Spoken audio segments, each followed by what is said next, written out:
Black excellence emotionally is killing us, but it's also physically putting us in an early grave. It's driving us to exhaustion. Women just get praised for exhaustion and not much else, right? Right? We get praised for this. Meet so and so. She's raising her 3 kids plus her 8 nieces and nephews while she's going to law school. She also runs a bakery. She volunteers at a homeless shelter. She started a nonprofit organization that distributes school supply, right? And she is worthy of all the praise. Any other Black woman, you're not doing it. You're not right. You're not doing it right. You're not doing enough. What's your purpose? Find your purpose. What is your right? And by find your purpose, we mean find a way to serve other people with selflessly, like completely selflessly serve other people. It's killing us.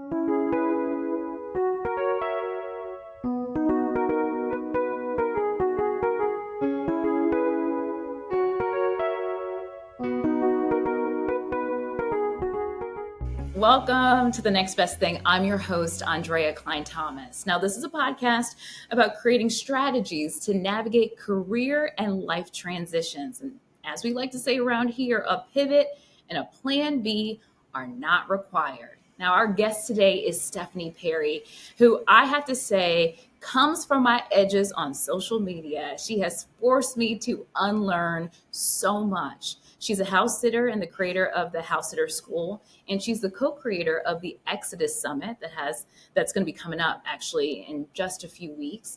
The community has more than 10,000 members. And if you've ever considered taking a sabbatical, moving abroad, having a career break, or if you just want to embrace ease in your life, Stephanie is your guide. Stephanie, I've really been looking forward to this interview for a while. Thank you so much. I'm so glad to be here, Andrea. I'm excited. Yeah. Let's start to give people some context. You quit your job in 2015, but let's go back a little bit further in 2014. What were the thoughts that you were having? What was the realization that you had about kind of where your life was at that moment? Yeah, in 2014, my life was basically, I thought my life was just a culmination of all the things I didn't have and the things I didn't do. I was just living a life of regret, and I was looking forward to in 2014, I was 40, and I was looking forward to turning 65 so that I could really start living, right? At that point, I thought that I had to just push through, right? The next 20 something years, 60, I said 65, but who we kidding? It was going to be 67 or 60 or 70, right? Or 70, right? I just need to push through the next 20 something years of this life of not having the things that I want for myself, not even knowing what I really want for myself. And then when I'm 65, I can start living and, hopefully get a few good years out of myself before the end. I really didn't have an idea that you could live a life that was different from what people told us we had to have. Black excellence told me I needed certain things. I needed my own family. I needed a certain size house, a certain size car, a certain type of job. Some of those things I didn't want. Others of those things I did want but didn't have. And so all I knew was that I was a failure. My life was a failure. And so let's just hope 65 is better. When did that change?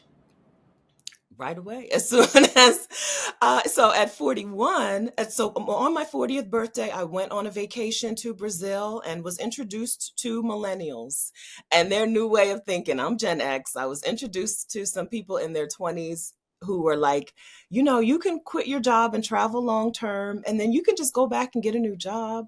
That was the beginning of the beginning for me. So the first change in my life was that I could make travel a priority and that I could live a life where I got to see the world without being a trust fund baby, right? Without being a jet setter and having, an unlimited budget. The first thing that changed was that I was introduced to a different way of travel, which then introduced me to a different way of living, like a whole different perspective and a whole different idea of what my life, my actual life could be for myself. And this resonates so much with me because last year I turned 40. And a few weeks before I turned 40, I quit my job as a local news reporter. And I had to stay on for a month before I left. But in between was my birthday, and I went to Portugal. And I was like, I don't know what it is about this place, but I just feel like I can breathe, like I'm just so relaxed. I went with my cousins. We had the best time. We didn't do a whole lot, Yeah. but I just had the best time, and I was like, I haven't felt like this in so long. And then I kind of, came back, and it was just like, all right, so what am I gonna do? How am I gonna, make money, whatever. And then this year in November, I'm calling it the November to Remember. I'm still working out the details, but I'm going to be traveling to a number of different places. I'm trying to take the whole month traveling, but I would have never had that mindset if I hadn't seen people like you, in the way that you were existing. How did you come up with, like, I want to take a year to travel? Like, how did you make that happen? The idea just was younger people saying, this is a thing we do now. This is a thing we've learned. Younger people in the US were learning from people in Europe, right? That you can actually take a career break or sabbatical or a gap year at any age. So I learned from them. The way that I did it was it wasn't very different from the way you plan any other expensive or kind of expensive life change, right? I just sat down and decided how much money I need and how much money, where's the money going to come from? And I decided that I was going to take a year because a year felt like enough time for me to see everything. My original plan was like, see the world, see everything, and then come back, go back into a job where it's really hard to travel. It was really hard for me to travel working in a hospital as a pharmacy technician. It just didn't, those things didn't go together. So the year idea was just because people told me a year is a good amount of time. And, I just did it by doing things the same way you save up for anything else. That's how I saved up for this 1 year of travel that I thought was going to be the trip to end all trips. Yeah, it is really like a math equation for you. You said what, $40 a day, That's and then right. and just multiply that. $40 a day, $1,200 a month, $14,400 for a year. I could do that. So I had to go to inexpensive places on that budget. Mhm. So I went to Southeast Asia. I also went to Australia, which is not an inexpensive place, but I did some things like work exchanges, which gave me free room and board for a time. Yes, but it really was just a math equation. It was just how much do I need and where's it going to come from? How did it change you? How did the sabbatical change you? It changed everything. Um, the sabbatical changed my idea of myself. So I was really viewing myself as a worker. I really did think that these years of my life were for work. And I didn't think that that was wrong. I thought that was perfectly normal. And then I got around the world and I saw that, people don't really identify as workers. They don't introduce themselves by what they do, what their job is. They are people. Their work is a thing, a piece of their life. It doesn't take up the whole pie. So that was the first big change, just getting to see what life could look like if work wasn't my main focus, if work wasn't this at the center, if work was just off to the side. That was a big change. In the United States, we're just workers. We really are. You are a worker. You probably right. We introduce ourselves by what work we do, and we decide how to treat and respect other people based on what work they do. And it's not like that in some other parts of the world. Some places, yes, but in most of the world, you get to be a whole person who happens to have a particular job, who happens to do a particular thing for money. That was the first big change, and it changed everything else. So I couldn't come back. I originally thought that I would come back after the year, go back to work, but I just couldn't do it. I couldn't go back to work this way in this country you know, with no life. I couldn't go back to Right. being a person with a job and no life. Yeah. Uh, yeah. But I love the story of, you did come back, money was running out. You did come back, you did get a job. Yeah. And then was a hospital pharmacy technician. And then, tell us the 90-day, after you have your 90-day kind of window, tell me what that conversation was like with your manager.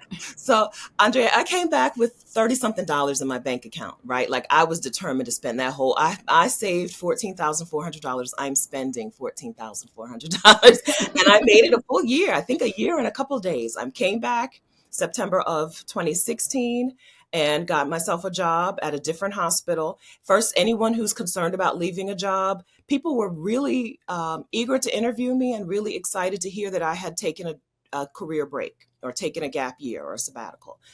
Interviewers and employers really liked that about me. And I got hired right away. I got offered two different jobs right away, including my old job. I got offered my old job back plus a different hospital.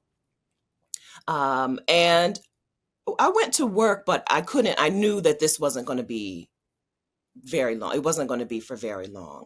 So on my 90-day, how they do that. I can't remember what it's called now, but they bring into the office. You're off of probation now, Stephanie. Congratulations and blah, blah, blah. I said, thank you. Now I'm actually going to give you my 2 weeks notice because I'm heading to South Africa. Like I have decided that I don't want to stay here any longer. I've got enough change in my pocket to be able to spend a couple of months in South Africa and figure the rest of it out. And that's what I did. I put in my 2 weeks notice right then and there. He was flabbergasted and floored, but I hope he was a little bit proud of me as well. And, I think that's great. I think that's absolutely great.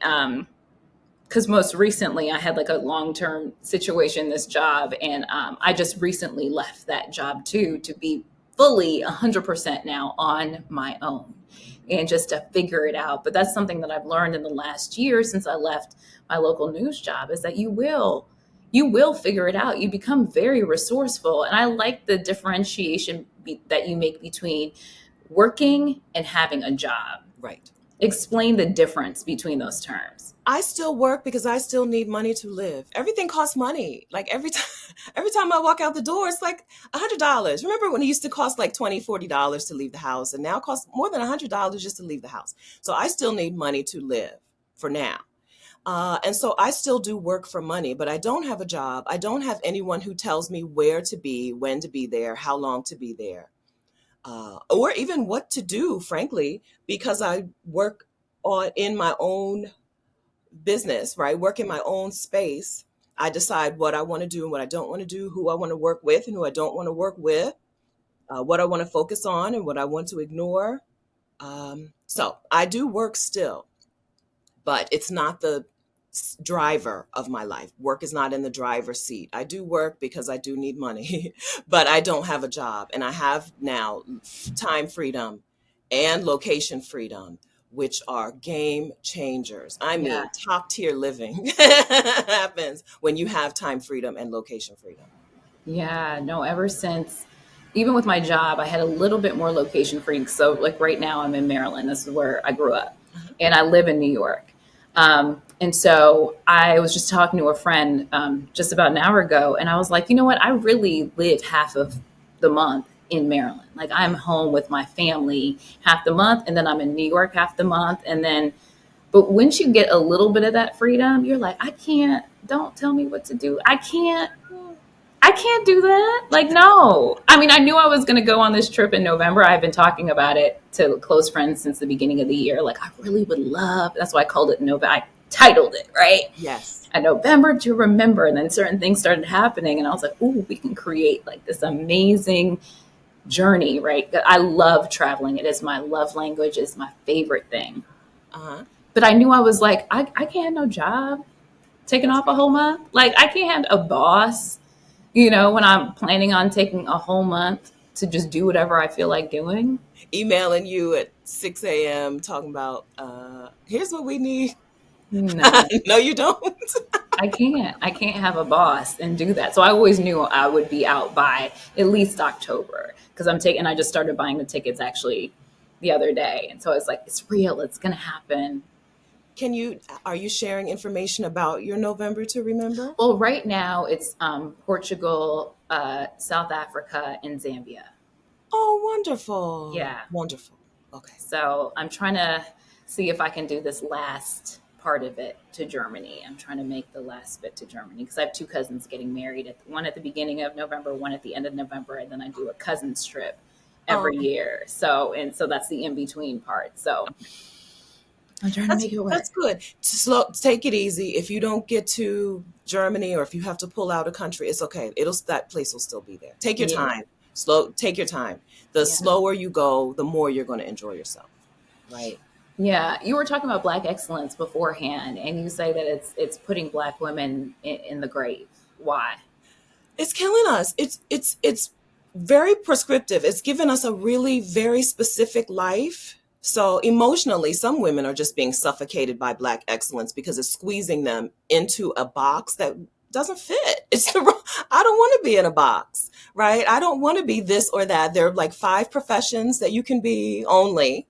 There are only a couple. Your family can only look like this picture, not like any others. You can't choose so much of your life, and you're tired and exhausted that you, even if you could choose, you wouldn't know what you wanted for yourself. Black excellence emotionally is killing us, but it's also physically putting us in an early grave. It's driving us to exhaustion. Women just get praised for exhaustion and not much else, right? Right? We get praised for this. Meet so and so. She's raising her 3 kids plus her 8 nieces and nephews while she's going to law school. She also runs a bakery. She volunteers at a homeless shelter. She started a nonprofit organization that distributes school supply, right? And he's worthy of all the praise. Any other Black woman, you're not doing it. You're not right. You're not doing it right. You're not doing enough. What's your purpose? Find your purpose. What is your right?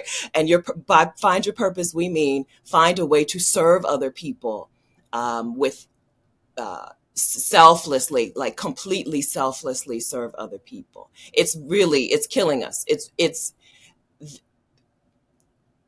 there was never, some Black women were never going to be accepted into Black excellence anyway. And even the ones who did get in don't like it. They don't like it and want out. Uh, how did you how did you unlearn that kind of, and what is the state of Black women, because you have this huge community that you tap into? What's the state of Black women in the workplace right now? How would you characterize that? A lot of people would not answer that question, right? They'd be like, I don't feel qualified, but I'm going to give you an answer. You asked me, I'm going to give you my answer. Because I get to talk to Black women all day long, all day, every day. I think right now Black women are over it. I think right now Black women are 2020 changed a lot of things for a lot of people in the Yeah. United States. I think Black women are not turning back to the Black excellence. Black women are not turning back to the selfless service of others. I think that Black women in work and in relationships and in families and in communities are taking time to decide what we want for ourselves individually. I think for a lot of Black women, that includes not not holding on to professions that other people would say you're a fool to give that up, right? Not holding on to that money or that prestige, that title. I think a lot of Black women are fed up with the title because it was empty, it was hollow. You do all that work, okay? You can get all the accolades, you can get the titles, but you still are not. Black Women's Equal Pay Day is August or September a year, right? You're still crying in the parking garage on your way to work. You're still hiding out in the bathroom for a few, minutes and minutes and I used to sit in the bathroom for quite a while. It was the only quiet place I could get, right? You're still coming home from work and feeling like you don't know yourself, right? So the state of Black women today is, I'm not going to continue that, right? Black women have recognized that we were sold a lie or a hollow victory. If it was a victory, it was very hollow. It's empty. And we've decided that we're going to go after what we really want for ourselves. And for most of us, it's a total rejection of the things that we spent so much time working for. But that's Yeah. okay. It's fine. How do you reconcile? Well, let me back up because you just described me to a T in that 2020 was the changing. It was the shift. It was the shift of um, a lot of things were said and were not followed up with action. And then I, was called on to be the DE and I Yes, initiator. I don't have a degree in that. I'm just black. that's right. You know what I mean? Like, and then I'm not going to be compensated for it, but you're going to run me into the ground to do That's right. all the things, to be the face of all the things, or to be added to the other faces to seem as if we are now inclusive. Inclusive. Yes. And then, with the pandemic, as a local news reporter, I'm on TV every day. I'm in it. I didn't bake bread at home. I was in, this is a hotspot neighborhood. Andrea, go out into the hotspot, and who's dying? Black folks are dying. So I'm just like, I live alone. If something happens, like I had a contingency plan if I had gotten sick, all this. And then it came time to talk about, all right, like, after this is done and we had a whole thing in my station, and then I'm having to fight for compensation. I'm sorry, what? Like, I just were we not here? So it just was like, I don't know what it's gonna look like, but I know it's not gonna look like this. It's not going to look like this. How are you even able to unlearn? One of the things a friend told me, she sent me a message on Instagram. She's like, I'm going to give you time to decolonize your mind. Hmm. Hmm. What did that look like for you? So I'm one of the people who was always going to be on the margins. I was never fully sold. Um, you know, I always took my own path, and I had the grace in my family to try things and take my Yeah. own path and not do that. I Hmm. My parents were like, listen, we're tired of paying for you to go to college and do nothing, right? Do something else, find something else. So I was always, not in that same box, even Hmm. though there were, other pressures and other conversations. Um, but really, seriously, being out in the world and just seeing how people live and talking to other people and meeting other people really did help a lot of that fall away. Um, Having conversations with women around the world and being and saying to them, hi, oh, welcome to Vietnam, right? A Vietnamese lady sitting on a park bench really will sit and talk, have a conversation with you as best we can, with me only speaking English. Um, and she'll say, "Are you married?" And I'll say, "No." She said, "How old are you?" And I'll tell her how old I was, and she would say, "Good for you." Right? Small conversations and small validations around the world helped me understand that the things that I had been aiming for maybe weren't all of that, and also maybe weren't things that I wanted for myself. And being able to find other pieces of me that existed that wouldn't have existed if I had tried to stay in that lane. So, like, I'm not a person who, in the before times, would ever sit down on a park bench and have a conversation with a stranger. I've done that in malls and parks and just outdoor spaces all over the world. Just sat and let someone come and have a conversation with me. Maybe buy them a little ice cream sandwich because I love to eat ice cream all over the place, right? And see what conversation develops. And from that, I got to see what else life could be, right? What else life could look like. When you see other people happy and content within themselves and living and thriving and not really focused on work, it's going to be a lot easier to not focus on work. I was also in some travel communities where long-term travel and slow travel was very normalized. Now, these people were Black people who had probably the five good jobs, right, and the good money, but still they were prioritizing travel as well, and so that gave me permission to do the same. So being exposed, really, like just seeing it in other people, really made it easier for me to be like, oh, me too. I'm doing that too. Yeah. So how are you able to support yourself right Yeah. now? I started, so when I went to South Africa, I was a house sitter and I ran a virtual assistant business. I did some virtual assistant work for people online, completely location independent, with, you know, a version of time freedom where no one told me what hours to work. Um, that was hard. Running your own business is hard, and I had no previous experience. So then I transitioned out of that. I let that business die off. And then I moved, but thankfully by that point, my YouTube channel was supporting me. My YouTube channel now is my main supporter. It's not the biggest source of my income, but it's the most steady and reliable source of income that I have. I host a virtual event with a business partner, that is that brings us in dollars, and and I do coaching.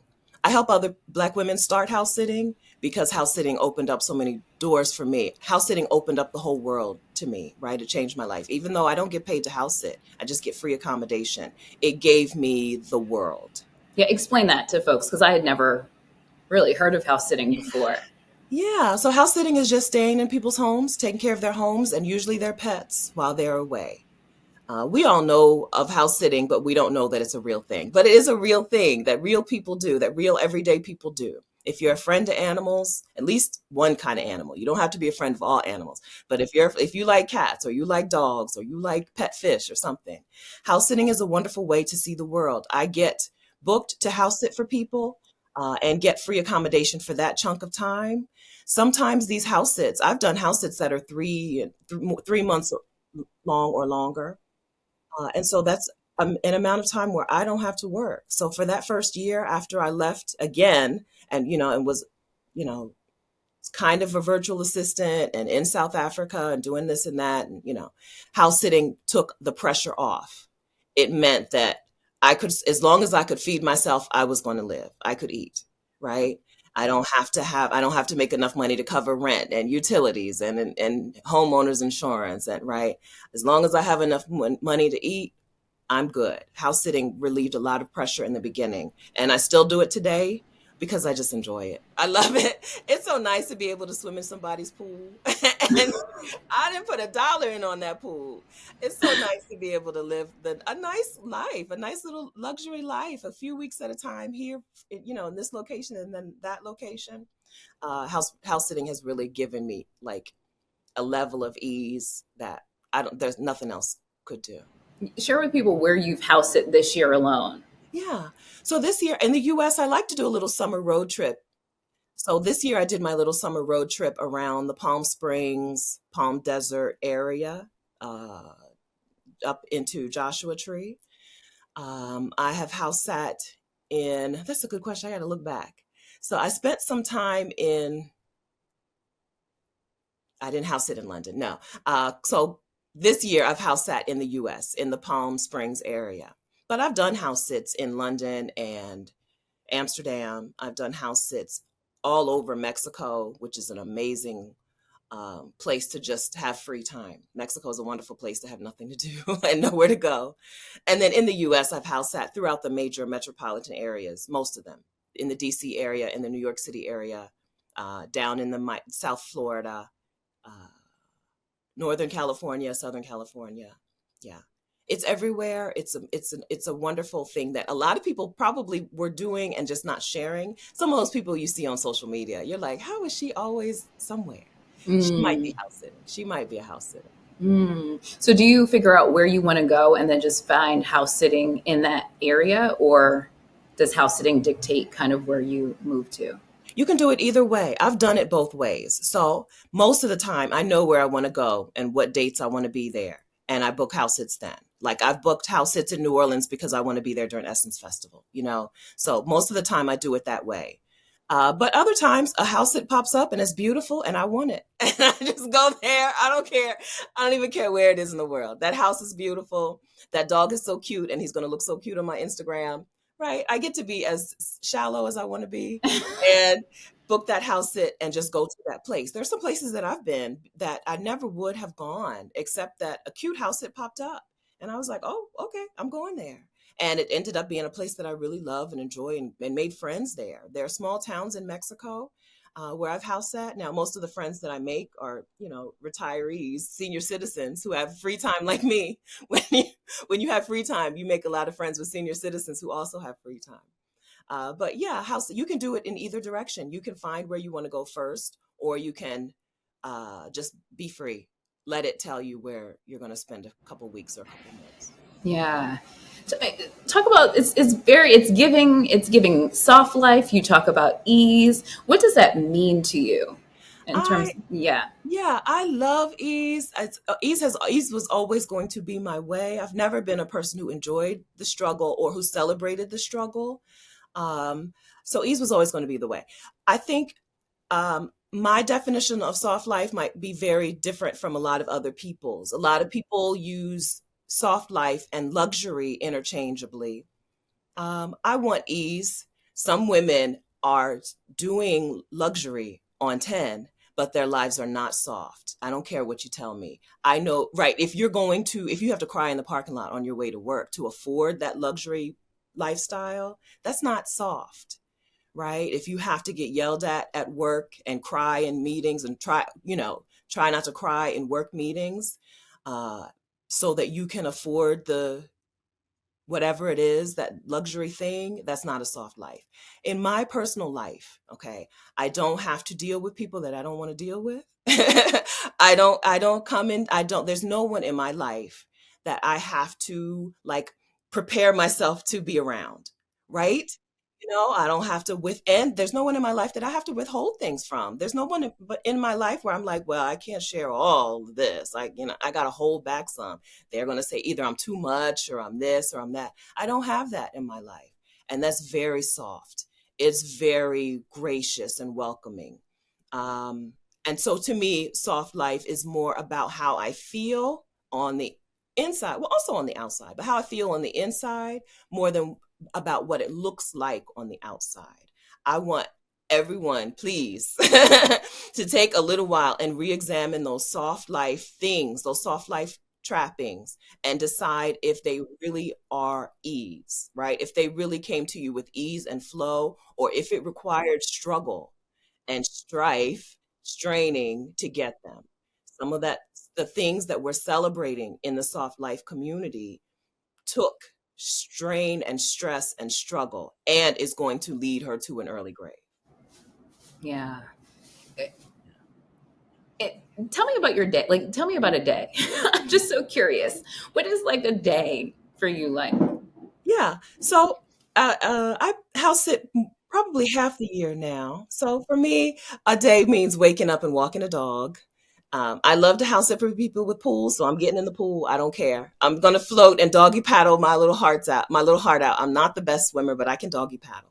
I'm getting in the pool.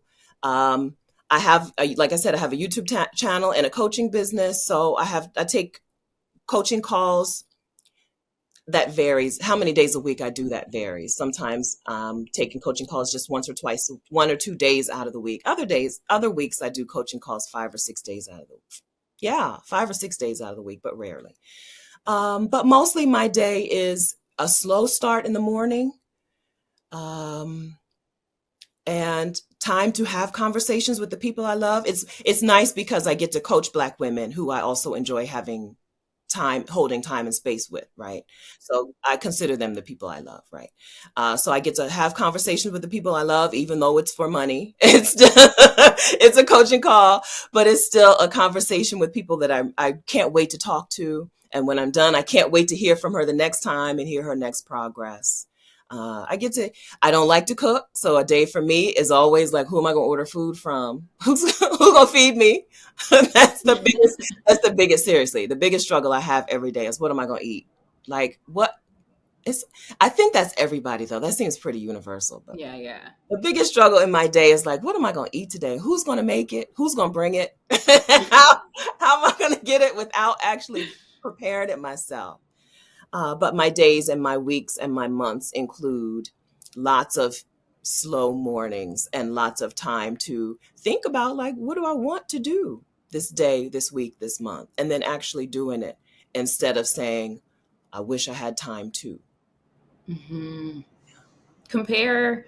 2014 Stephanie to 2023 Stephanie. I was so sad. All of my 30s were just so sad. So I would come home from work. My last job, I worked night shift in the hospital. So I would come home in the morning, would lay down on my sofa because I didn't even have it in me to go upstairs and get in the bed, right? Lay down on my sofa and I would pull out a calculator, which I may or may not have absconded from the pharmacy. And I would calculate like how many of this day do I have to live through? Because as I said, I was waiting. I had my eyes on 65. And that was my only hope. I thought my only hope was 65, 67, maybe, right? Retirement, of the hitting retirement age. So I used to do that number every day. I would pull out a calculator and I would calculate, okay, how many of this exact day am I going to repeat? Then I'd go to sleep on the sofa, wake up in the morning and go back to work. At some point, I would also go through the list of things I didn't have in my life, right? What was missing, what I didn't have, what I failed at, what I lost. What was that list? What? I so I failed at everything, right? Failed out of college, failed out of I lost a child very early. All of the things, like everything that I was supposed to have, I didn't have, right? Except I owned a home, which was draining me. I did own a home, which when I needed a new heater and the man came and gave me an estimate for the new heater, I said, you know what? I'll freeze. I'll freeze before I pay this car payment on a heater. Mm-hmm. So it was just a list. So money was a thing I didn't have. I didn't have money. I didn't have my own family. I didn't have the degrees. I didn't have all of the things that we're supposed to have.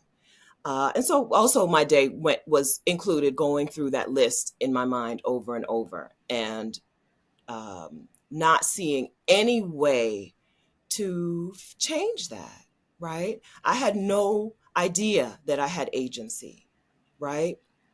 I had no idea that I could take control and try something new. I definitely didn't know that I could reinvent myself. I didn't know that, that a regular person could just reinvent herself and decide she wanted to live her life a different way and do it. And so it was just a tally of what I didn't have, Mm-hmm. and then a countdown to hopefully 65, 67, 70 until I could get some of those things. I did feel like some of those things I could get, but not until retirement age. Mm. Man, can I ask, are you able to save for the future? I know you live very much in the moment, but are you saving for the future and retirement? Or I I don't even do. know if you call it retirement anymore, but your I older do. age? Yeah, because I don't want to have to work to make money forever, right? I don't want to have to work to make money for the rest of my life. I would love a time period pretty soon where the money makes itself, right? So yeah, I'm investing for my future just like everyone else, or like everyone else is told to do. Right, right. But yeah, and I'm saving for the wild future. The wild future for me includes a yacht, right? Where I yacht around the world. But I'm also saving for like a regular person's future where I just don't have to work for money. Being a creator, being able to take this time and create means that I'm also creating assets that continue to make money for me in a way that a traditional job never could, right? So even something that people would sneer at, for some people would sneer at the ways that I make money, but these things are assets that make money for me, literally while I sleep, and some maybe in perpetuity. So yes, so I do plan to have and I don't want to work. I don't want to have to work for money forever, just like anyone else. Yeah, and so being a person who is in charge of my time means that I can create some things that make money for me and make their own money. Probably in a way that I wouldn't know how if I'd stayed with a traditional job. I probably just wouldn't know how to do these things. Yeah, and that's what I'm learning right now. And you saying it in that way, I never thought about it specifically that way. But yes, when you are an employee, you only make money when you work, and Mhm. that money, and that your time investment will not make money for you No, when you're not there that's right. at That's all. right. So fixed income, that's what people mean when they say Yeah. fixed income. But when things are in your own hands, it's not a fixed income, right? It's not steady. I'm not gonna act like I don't miss paychecks, okay? I miss I'm not gonna act like I don't miss paychecks, but there is no ceiling. That sounds really optimistic and, pie in the sky, but there really is no ceiling. Whereas when for me in my job, there was an absolute ceiling. This is the Yeah. max I can make. Yeah. And the other question I had for you was, um, do you feel lonely where you're traveling solo, lots of solo trips and things like that? How do you deal with that? So naturally, I am a loner and a hermit. I took a personality test and it actually came back with the words hermit on it. Okay, so naturally, I cope a little better than other people with loneliness and, being on my own for extended periods of time. But even I do get lonely. It's easy to fix that though, because it's the best time in the world to be a person with any kind of interest. This is the best time ever to be a person interested in anything because you can meet other people interested in that thing wherever they are in the world. You can form a relationship and a community with them. So at this point, as you said, I have a community of, we're over 11,000 now, a community of 11,000 Black women inside of the Exodus Summit community. And anywhere I am in the world at any time, I can throw up a flare and have a coffee date, a dinner date like that, right? A coffee, a dinner, a 2 week trip, right? Somebody's going to raise her hand and volunteer to spend time with somebody else in that community. I just met up with one of the women on Monday who was house sitting kind of locally. I'm having dinner with another woman on Sunday who's in the area, and I don't even know why she comes in the area, right? And so loneliness happens to all of us, even me. But we get in community with people who are into our thing, wherever they are in the world, and we find a way to combat that loneliness. The important part, I think, is just to plan for it, to expect it, and then you know how to take some steps to counteract it. But getting in community with people on the internet is so easy today, and it's amazing. It's a wonderful time to be here. I'm so glad to be here now. Really. And tell us about the Exodus Summit, because I want folks to, this will come out before the summit happens so we can link to all the things. Yeah. Thank you. Wonderful. Yes, Exodus Summit happened because I met a friend on the internet. I was introduced to a friend on the internet who had also taken a career break. She was out traveling the world around the same time that I was out traveling the world. And we both started YouTube channels talking about our own sabbatical gap years. And we did a little video series, and that video series became an actual annual online conference called Exodus Summit. Exodus Summit is a virtual event for Black women planning their own sabbatical or career break or their own move abroad or planning just to live nomadically, bop around for a little while. We bring in speakers who teach you how to do the thing, right? How to do whatever that thing is that's keeping you from doing this yourself. We bring in speakers to talk about it. Exodus Summit 2023 has the theme of location freedom, financial freedom, and time freedom for Black women. And it happens October 6th through 9th, all online. And we have some very exciting speakers to come in, not just to give you inspiration, right? But to tell you specifically, here's how you do this thing, right? Here's how you take a sabbatical or move abroad or bop around as a nomad. It is an amazing thing to be a part of. So when you ask me about how I support myself, I try not to put that as the first thing, but it is the biggest and most amazing and transformative and impactful thing that I do.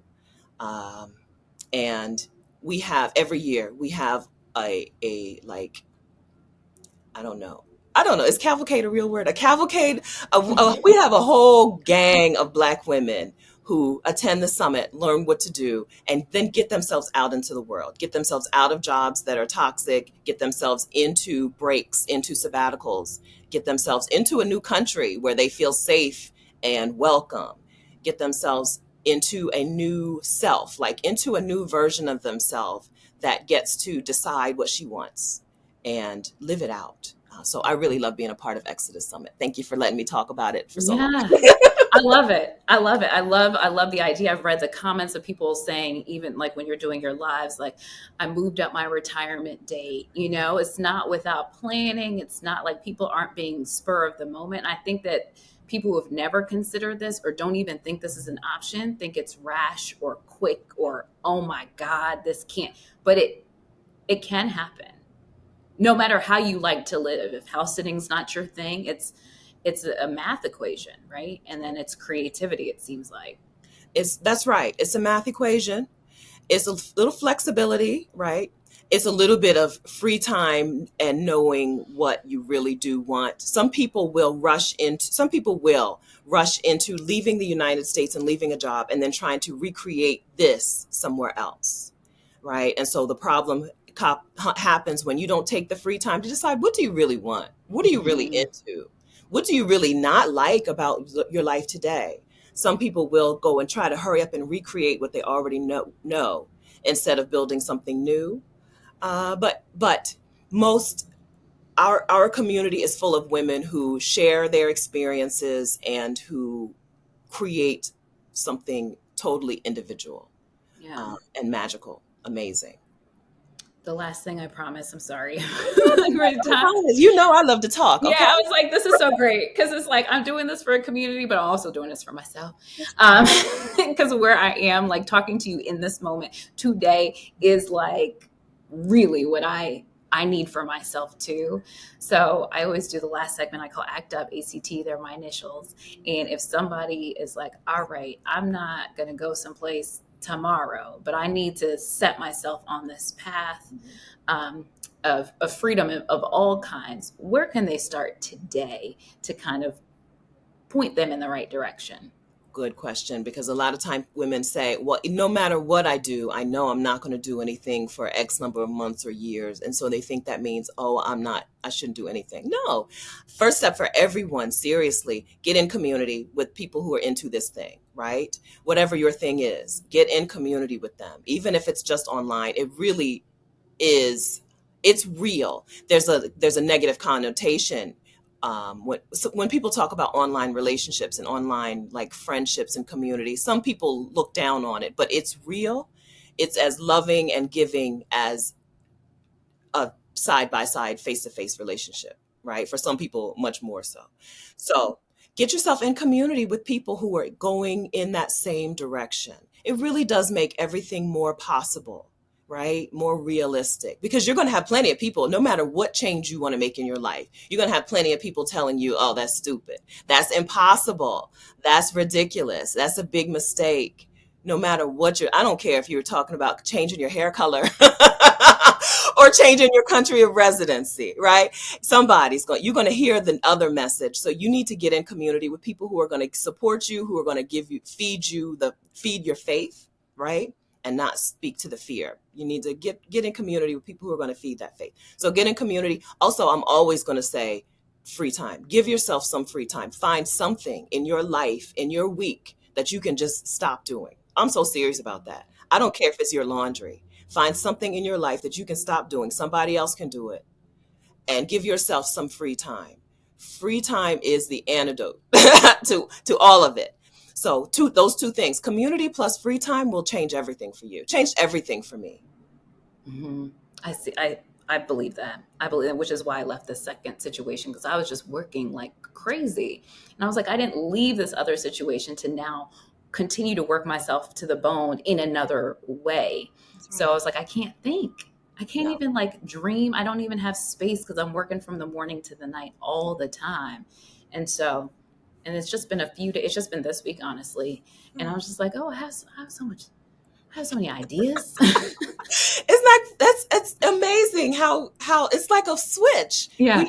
I mean, it's not a switch. There's time. It takes time, and it does take, as you said, it takes unlearning and all that. But also, it is kind of like a switch. It Yeah. really does. Yeah. Things really will just change when you decide that this is a priority, and I'm going to focus on this thing, and I'm going to drop some other things. Because like we said, it's really easy to replicate what you already know over and over and over again. If you don't want to do that, you're going to have to give yourself some free time. You're going to have to give yourself the space and let your brain. Things are in there. People think they're not creative because they're busy. They're exhausted. Like you're creative. You're just exhausted. You don't know yet. But once you're rested, once you get a chance to hear what's going on in your brain, there's some good stuff in there. Some good stuff. There's some yacht money. There's yacht money in your brain. No, that's so good. I've learned so much from this conversation, and you've put gas in my tank to just, keep going. And so I will link to everything. And the Exodus Summit and everything. And thank you for existing so out loud, because it's hard to know that this is even a thing. This would have literally never come. It would have never been an idea I came up with myself. I was just like, I'll figure it out, but I know how to work. And I do like working. Like, there's just something that I really like to do, but not in every type of way. No, we're not working, and we're not working all that hard. No, we're not doing that. It's Like, okay to like working. yeah, You don't have to work hard. yeah, right. Like, I want it to be fun. Like this, every time I do the interviews, I have the best time. It's Good. so fun. Yeah, and I just want to feel like this More. always. Yeah. That's right. That's right.